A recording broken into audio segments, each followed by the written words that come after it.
السلام علیکم ورحمۃ اللہ وبرکاتہ۔ پیارے بچوں، میں انصاری رضوان ہمارے اس چینل ایک قدم اور پر آپ تمام کا استقبال کرتا ہوں۔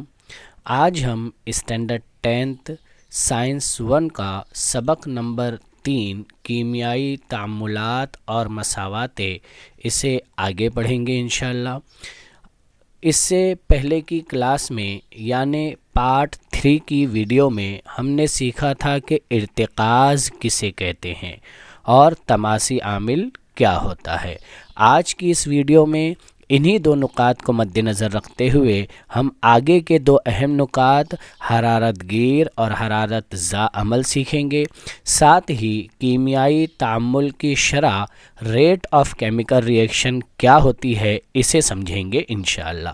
تو آئیے شروع کرتے ہیں حرارت گیر اور حرارت زا عمل سے۔ بچوں، مختلف اعمال اور تعامل میں حرارت کا لین دین یعنی تبادلہ ہوتا ہے۔ اسی بنا پر تعاملات کی دو قسمیں ہیں۔ پہلی قسم ہے حرارت گیر عمل یعنی انڈوتھرمک ریئیکشن، اور دوسری قسم ہے حرارت زا عمل یعنی ایگزوتھرمک ریئیکشن۔ حرارت گیر عمل میں حرارت جذب ہونے کا عمل ہوتا ہے، اور جب حرارت جذب ہوگی تو وہاں پر درجہ حرارت کم ہوگا، اور جب درجہ حرارت کم ہوگا تو وہ شے ٹھنڈی ہوں گی۔ حرارت گیر عمل کو ہم مساوات میں اس طرح سے ظاہر کرتے ہیں: عامل اشیاء جمع حرارت گیوز حاصل اشیاء۔ آئیے اب دیکھتے ہیں حرارت زا عمل، جو حرارت گیر عمل کے بالکل اپوزٹ ہے، یعنی یہاں پر حرارت خارج ہونے کا عمل ہوگا، اور جب حرارت خارج ہوں گی تو ظاہر سی بات ہے درجہ حرارت بڑھے گا، اور بڑھتے ہوئے درجہ حرارت کی وجہ سے وہ شے گرم ہوگی۔ اسے ہم کیمیائی مساوات میں کس طرح سے ظاہر کریں گے کہ عامل اشیاء گیوز حاصل اشیاء جمع حرارت۔ یاد رکھیں گے بچوں، حرارت گیر عمل میں حرارت کا لفظ عامل اشیاء کے ساتھ آتا ہے۔ کیا کہا بچوں ہم نے کہ حرارت گیر عمل میں حرارت کا لفظ عامل اشیاء کے ساتھ آتا ہے، جبکہ حرارت زا عمل میں حرارت کا لفظ حاصل اشیاء کے ساتھ آتا ہے۔ حرارت گیر عمل کے لیے یہ جو جنرل مساوات ہے آپ نے اسے بھی یاد رکھنی ہے، اور حرارت زا عمل کے لیے یہ جو جنرل ایکویشن ہے آپ نے اسے بھی یاد رکھنی ہے۔ ان دونوں کی مدد سے آئیے ہم ایک چھوٹا سا آپ کا ٹیسٹ لیتے ہیں، جس میں آپ کو پہچاننا ہے کہ دی گئی مساوات حرارت گیر عمل کی مثال ہے یا حرارت زا عمل کی مثال ہے۔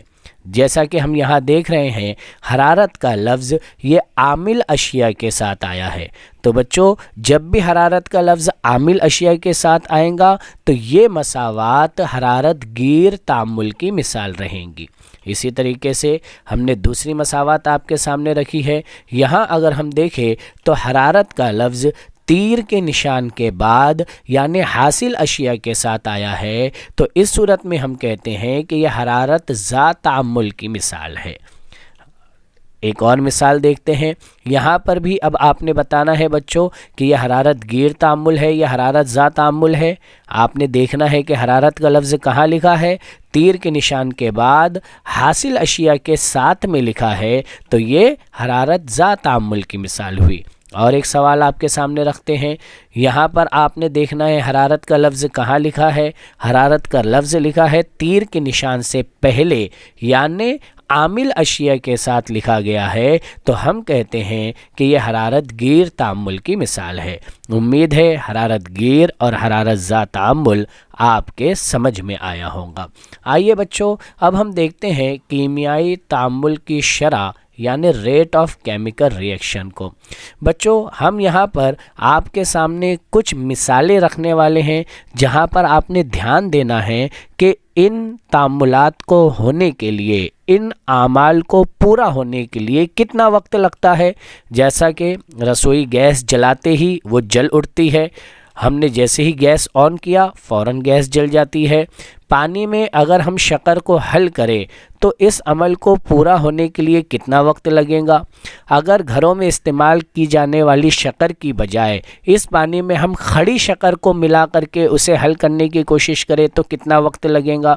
اگر میں شکر کا سفوف لوں، پاؤڈر لوں اور اسے پانی میں حل کروں تو اس کے لیے کتنا وقت لگے گا؟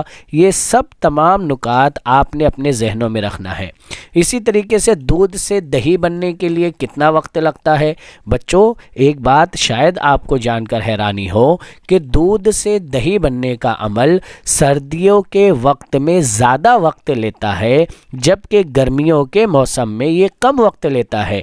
کیوں؟ کیونکہ گرمی کے موسم میں درجہ حرارت زیادہ ہوتا ہے تو دودھ سے دہی بننے کا عمل تیز ہو جاتا ہے، اور سردیوں کے موسم میں درجہ حرارت کم ہوتا ہے تو دودھ سے دہی بننے کا عمل دھیما ہو جاتا ہے۔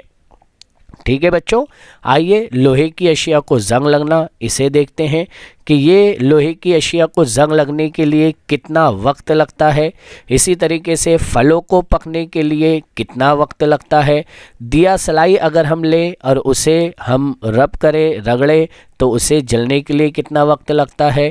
یہ جتنی بھی مثالیں ہم نے لی ہیں، ان مثالوں کو دیکھنے کے بعد ایک نتیجہ ہم اخذ کرتے ہیں کہ تمام مثالوں میں بعض اعمال ایسے ہیں، کچھ کام ایسے ہیں جو مختصر وقت میں ہو جاتے ہیں، اور کچھ کام ایسے ہیں جو بہت تیز رفتاری کے ساتھ میں واقع ہوتے ہیں۔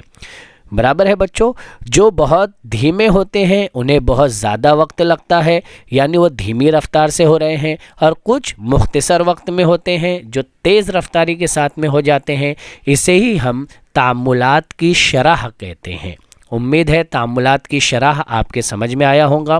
بچوں کیمیائی تعامل کی شرح یعنی اس کی رفتار، کیمیائی تعامل کو مکمل ہونے کے لیے درکار وقت، یہ ہماری روزمرہ کی زندگی میں کس طرح سے اس کا تعلق ہے؟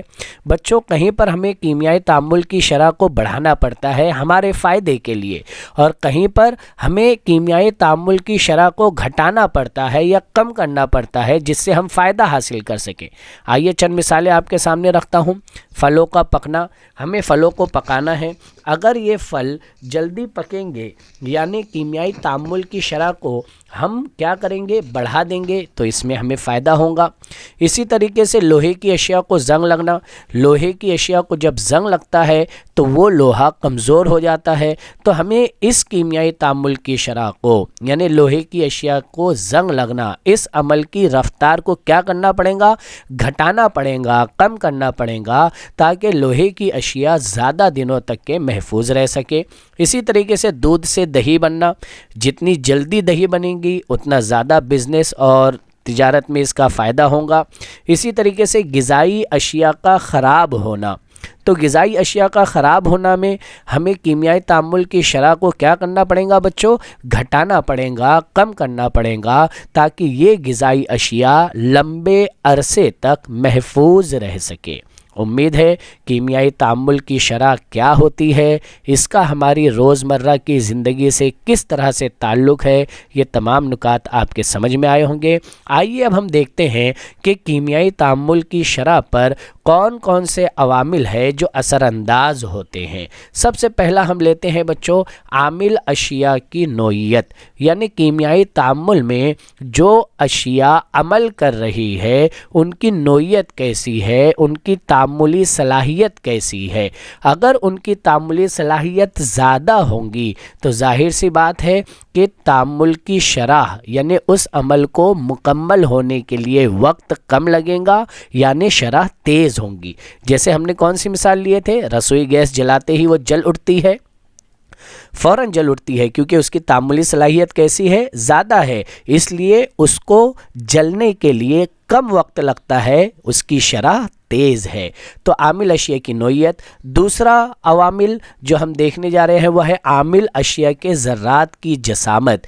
بچوں اگر ذرات کی جسامت چھوٹی ہوں گی تو وہاں پر شرح تیز ہوں گی، اور اگر ذرات بڑے ہوں گے تو شرح دھیمی ہوں گی۔ اسے ہم نے کون سی مثال کے ذریعے سے سمجھا؟ جی ہاں، پانی میں شکر کا حل ہونا۔ اگر ہم کھڑی شکر کو پانی میں حل کرنے جائیں تو وہاں پر اس عمل کو مکمل ہونے کے لیے زیادہ وقت لگے گا، جبکہ اگر اسی شکر کو ہم پاؤڈر فارم یعنی اس کے ذرات کی جسامت کو ہم چھوٹا کر دیں تو شکر پانی میں جلدی سے تیزی سے حل ہو جائیں گی۔ نیکسٹ ہم دیکھتے ہیں تعامل کا درجہ حرارت۔ اگر ہم درجہ حرارت کو بڑھاتے ہیں تو درجہ حرارت بڑھانے کی وجہ سے شرح بھی کیا ہو جائیں گی بچوں؟ تیز ہو جائیں گی، اور وہ تعامل کم وقت میں مکمل ہو جائے گا۔ جیسے مثال کے طور پر دودھ سے دہی بننا، سردیوں کے موسم میں دودھ سے دہی بننے کے لیے زیادہ وقت لگتا ہے کیونکہ درجہ حرارت سردیوں کے موسم میں کم ہوتا ہے۔ اسی طریقے سے دودھ سے دہی بننے کے لیے گرمیوں کے موسم میں کم وقت لگتا ہے کیونکہ درجہ حرارت زیادہ ہوتا ہے۔ اگلا ہمارا عامل ہے عامل اشیاء کا ارتکاز۔ بچوں یہ جو لفظ ارتکاز ہے ہم آپ کو ایک مرتبہ پھر یاد دہانی کرا دیں کہ اسے ہم نے سمجھانے کے لیے ایک مخصوص اسپیشل ایک لیکچر ایک کلاس اسی کے اوپر لیا ہے کہ ارتکاز کیا ہوتا ہے۔ آپ نے اگر وہ ویڈیو نہیں دیکھی ہے تو آپ اس ویڈیو کو ضرور دیکھ لیں تاکہ آپ کو یہ سمجھ آئے کہ عامل اشیاء کا ارتکاز اگر زیادہ رہیں گا ان کے ارتکاز کے بڑھنے کی وجہ سے شرح بھی بڑھ جائیں گی۔ اسی کے ساتھ ہم نیکسٹ دیکھتے ہیں تماسی عامل۔ تماسی عامل کی موجودگی کی وجہ سے کیا ہوگا کہ تعامل کی شرح کیا ہو جائیں گی؟ یہ بڑھ جائیں گی۔ تو بچوں ہم نے کون کون سے عوامل دیکھے جو کیمیائی تعامل کی شرح پر اثر انداز ہوتے ہیں؟ سب سے پہلے ہم نے دیکھا تعاملی اشیاء کی نوعیت، ان کی صلاحیت، عامل اشیاء کے ذرات کی جسامت، تعامل کا درجہ حرارت، عامل اشیاء کا ارتکاز اور تماسی عامل۔ یہ 5 عوامل ہے جو ہمارے سلیبس میں موجود ہے جن کی وجہ سے کیمیائی تعامل کتنے وقت میں پورا ہوگا یہ عوامل اس کے اوپر اثر انداز ہوتے ہیں۔ بچوں آنے والی کلاس میں یعنی لاسٹ لیکچر اس کلاس کا اس سبق کا رہیں گا جس میں ہم انشاءاللہ سیکھیں گے کہ ریڈاکس تعامل کسے کہتے ہیں، عمل تقصید اور عمل تحویل سے کیا مراد ہے، تعقل کیا ہے اور ناگوار بو کسے کہتے ہیں۔ جزاک اللہ خیر و احسن الجزا۔ السلام علیکم ورحمۃ اللہ وبرکاتہ۔